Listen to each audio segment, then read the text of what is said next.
ఈ ప్రభుత్వం 10 సంవత్సరాలైనా 10 కిలోమీటర్ల టన్నెల్ తవ్వకపోవడం వల్ల మళ్ళీ ఉత్తమ్ కుమార్ రెడ్డి గారు ముఖ్యమంత్రిగా బాధ్యతలు చేపట్టినాకనే ఎస్ఎల్బిసిలో టన్నెల్ని మళ్ళీ ఉత్తమ్ కుమార్ రెడ్డి గారు ముఖ్యమంత్రిగా బాధ్యతలు చేపట్టినాకనే ఎస్ఎల్బిసిలో టన్నెల్ని మనం కదిలిస్తే 10 ఏళ్ల నుంచి కదలకుండా టన్నెల్ బోర్ మిషన్లు ఉండడంతో దాంట్లో నీరు బురద చేరుకొని ఒక్కసారిగా ప్రాజెక్ట్ కదలడంతో కుప్పగూలిపోయి 8 మందిని ఈ రోజు బలి తీసుకునే పరిస్థితి వచ్చింది.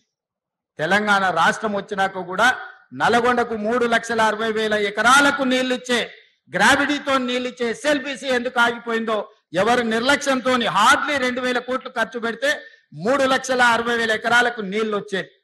కానీ ఇలా కాళేశ్వరం మీద 1,00,000 కోట్లు ఖర్చు పెట్టిన మనకు వచ్చిన ఆయకట్టు 50,000 ఎకరాలు కూడా రాలేదు. అధికారిక లెక్కలు చెప్తున్నా నేను. అంటే ప్రభుత్వాల యొక్క ప్రాధాన్యత వల్ల తెలంగాణకు జరిగిన నష్టాన్ని ఈ రోజు మనం కల్లారా చూస్తున్నాము. అందుకే శాఖలు చేరబోతున్న యువ ఇంజనీర్లకు ఇక్కడ చేరబోతున్న ప్రభుత్వ ఉద్యోగంలో చేరుతున్నామని కాదు, ఇది ఒక భావోద్వేగం అని గుర్తుపెట్టుకోండి. ప్రజల యొక్క సెంటిమెంట్, తెలంగాణ ప్రజలకున్న బిగ్గెస్ట్ సెంటిమెంట్ నీళ్లు. ఈ నీళ్లు అనే పదాన్ని మనం చాలా జాగ్రత్తగా వాడాలి.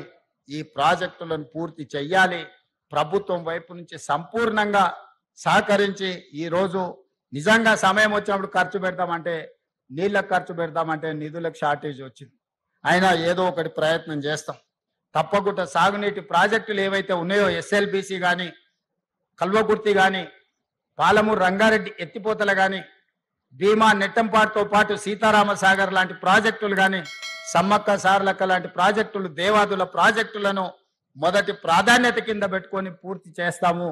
దీనికి అందరూ సహకరించాల్సిందిగా ఈ రోజు ఉద్యోగంలో చేరబోతున్న వాళ్ళందరినీ మళ్ళొక్కసారి మనస్ఫూర్తిగా అభినందిస్తున్నా. గతంలో 10 సంవత్సరాలు ఉమ్మడి రాష్ట్రంలో ఒక 10-15 సంవత్సరాలు, ప్రత్యేక తెలంగాణలో ఒక 10 సంవత్సరాలు నోటిఫికేషన్ల కోసం కొట్లాడారు. కానీ మా ప్రభుత్వం వచ్చినాక నోటిఫికేషన్లు ఇస్తే వద్దని అశోక్ నగర్ చౌరస్తాలలో విద్యార్థులు ధర్నా చేసే కాడికి వచ్చింది.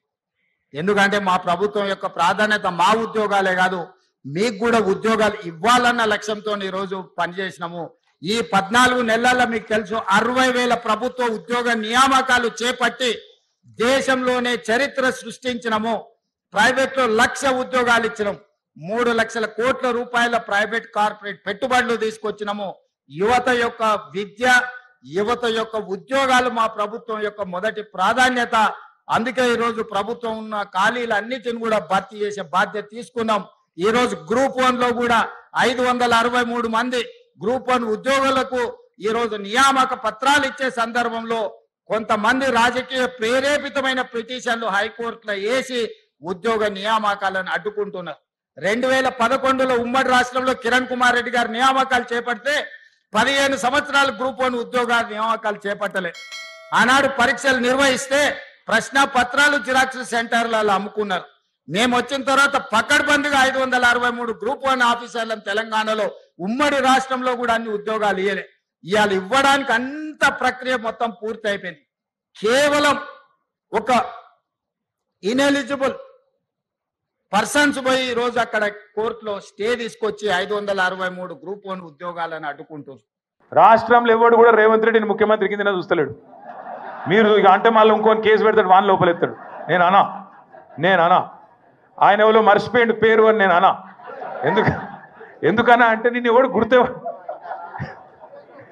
నేను ఏమంటున్నా అంటే నిన్ను ఎవడు గుర్తుపడతలేడు. నేనేం చెప్తాను దానికి? సంవత్సరం తర్వాత కూడా నేను ఎవడు దేకపోతే నేనేం చేయాలి దానికి? ఇప్పుడు పెద్దలు ఎప్పుడో చెప్పారు, అందుకే కనకపు సింహాసనంలో శునకాన్ని కూర్చోబెడితే దానికి ఆ బుద్ధి రాదు. రేవంత్ రెడ్డి ఒక లుచ్చగాడు, దొంగ. గాయన లెక్క మేము లుచ్చ పనులు చేయమని చెప్తా, పక్కా చెప్తా. ఇంతేనా? జర ఆగురా పోయి. దేనికి సంబంధించా? లేని అవినీతిని పట్టుకుందామంటే ఆడికెళ్ళి దొరుకుతుంది. లేని అవినీతి గురించి లొట్టపీస్ కేసుల పాపం ఎతుకుతా ఉన్నారు వాళ్ళు. నేతి బీరకాయలు ఎంత నెయ్యి ఉంటుందో ఇక మీకు తెలుసు. మైసూరు బోండాలు ఎంత మైసూరు ఉంటుందో ఇంట్లో కూడా గంతే ఉంది.